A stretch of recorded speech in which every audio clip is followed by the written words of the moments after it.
With most of us confined to our homes at the moment, I think we're all becoming more aware of our surroundings. Certainly lots of my friends and family have been in touch with me to tell me about the birds that have been visiting their garden or they've been watching from their windows.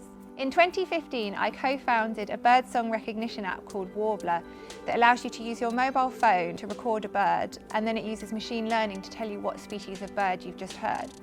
So one of the key reasons that we created Warblr was that we wanted to use technology to reconnect people with the wildlife on their doorstep. And I think that as all of our worlds become smaller and we find ourselves confined to our homes or to a short walk around the block every day, the wild creatures that are around us become all the more noticeable and all the more important.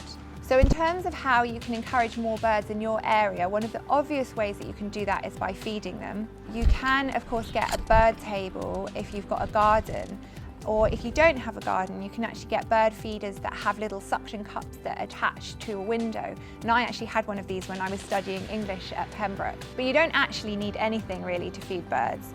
You can feed them on the ground or on top of a shed if you have a garden, or even on a window ledge. So if you've got bird seed or suet balls, then that's obviously great. But if you don't, there's plenty of things you've probably got lying around the house that birds will happily eat as well. A lot of people feed birds bread. At this time of year in particular, as it's getting hotter, it's a good idea to soak the bread in a little bit of water, which makes it easier for birds to eat. You can also feed birds cooked rice, brown or white is fine. You can feed them fruit.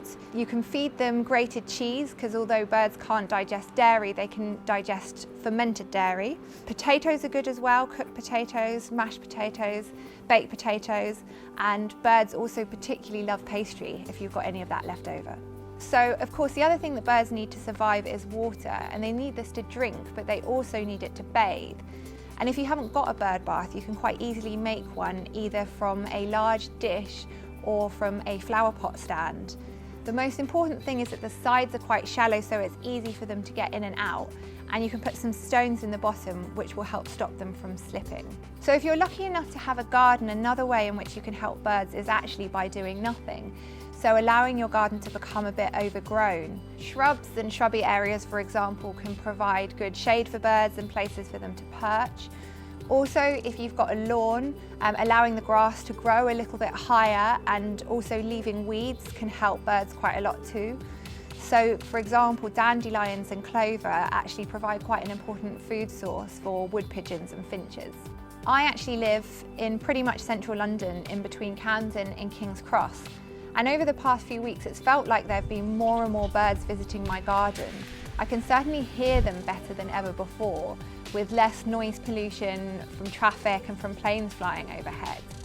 But actually, the reality is that no matter how urban the environment, nature has always been here.